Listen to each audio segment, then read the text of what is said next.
Bonjour, pouvez-vous vous présenter? Alors moi c'est Justine et du coup je suis en bachelor 3e année à My Digital School en web marketing. Du coup, moi, c'est Elena. Je suis en bachelor 3e année à My Digital School et également en web marketing et social media. Moi, c'est Louane et je suis en 3e année dans le bachelor création numérique. Parlez-nous de votre workshop. Le but, c'était de créer une association qui allait venir en aide à notre ville, donc Melun, et à ses alentours.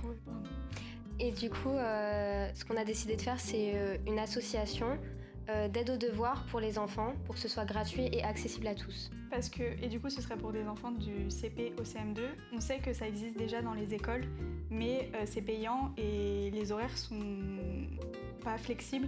Donc pour certains parents, ça peut être compliqué. Donc on s'est dit que ça pouvait être une bonne idée de vraiment donner l'accessibilité à tout le monde. Donc, durant une semaine, j'ai travaillé sur le workshop typographie qui était lui plutôt sur une mise en page. Donc le thème là, c'était un magazine de notre choix à concevoir de A à Z.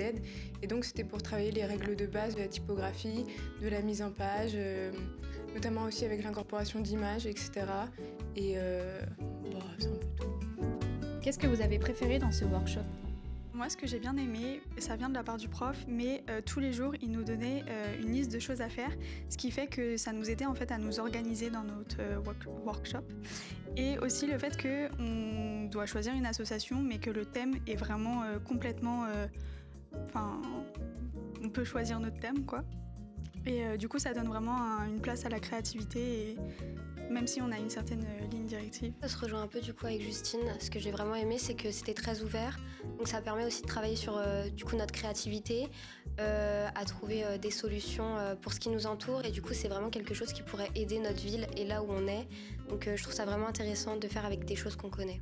J'avoue que j'ai beaucoup aimé ce fait d'être libre. Pareil, nous, notre sujet, c'était juste de faire un magazine. Donc on a pris au moins les choses qui nous passionnent. Moi et ma collègue, on a pris sur les bijoux et on a pu créer notre idée de saison et bijoux, donc un magazine qui revient tous les trimestres, donc par saison, proposer des bijoux qui vont avec la saison. Et donc au moins, on n'a aucune limite de créativité, pu prendre autant de typographie qu'on voulait, dans le style qu'on voulait. Pareil, aucune limite de couleur, de mise en page.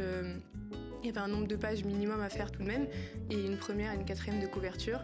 Mais on n'a pas été obligé de faire sur un thème précis, et il fallait juste qu'on travaille sur Illustre. Avez-vous un conseil à donner pour bien réussir un workshop?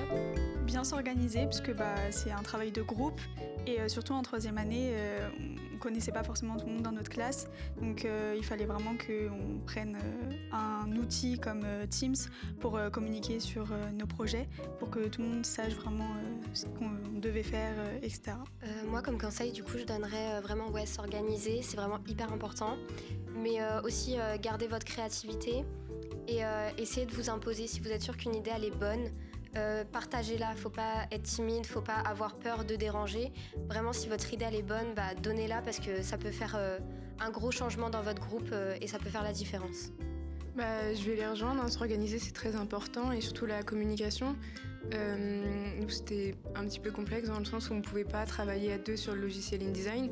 Donc je lui ai dit que ça serait ma partie, je m'en occuperais, mais qu'il fallait quand même qu'elle m'apporte des idées parce que c'est pas parce qu'elle touchait au logiciel de loin, elle a fait le mood board mais elle n'a pas touché au magazine en soi. Mais je lui ai dit qu'il fallait quand même qu'elle participe parce que elle a son avis à donner et ça reste un travail de groupe avant d'être un travail individuel. Et pour finir, c'est quoi votre matière préférée? Moi, ce serait la création de contenu parce que c'est, je trouve, la matière la plus fun, tout simplement. On voit vraiment, même si on voit les aspects un peu théoriques, ça booste un peu la créativité et en plus, en entreprise, c'est ce qu'on fait le plus aussi pour la plupart des personnes en web marketing. Alors du coup, moi je rejoins Justine, du coup, j'adore la création de contenu, mais du coup moi ce serait plus la photo et la vidéo. C'est quelque chose de super sympa à faire. Quand on sort, on va prendre des photos, etc. C'est vraiment cool et surtout que quand on est en communication, c'est un peu le b.a.-ba de notre métier, de savoir prendre une bonne photo ou une bonne vidéo, de capter le moment et l'attention. Donc franchement, moi c'est ma matière préférée personnellement. Pour l'instant, j'ai pas vraiment de matière préférée qui sort du lot. Par contre, je sais que dans quelques semaines, on aura le print. Et ça, c'est quelque chose qui m'intéresse et que j'aimerais bien pousser. Parce que même si on est en digital, faut que nos projets ils aillent quelque part. Et j'avoue que voir le print et l'impression, ça me permet de concrétiser un peu mes idées, de me dire en fait je fais pas ça dans le vent et ça reste sur un fichier de mon ordinateur, mais c'est imprimé, c'est mis je sais pas sur des abris de bus ou des kakémonos ou des choses comme ça.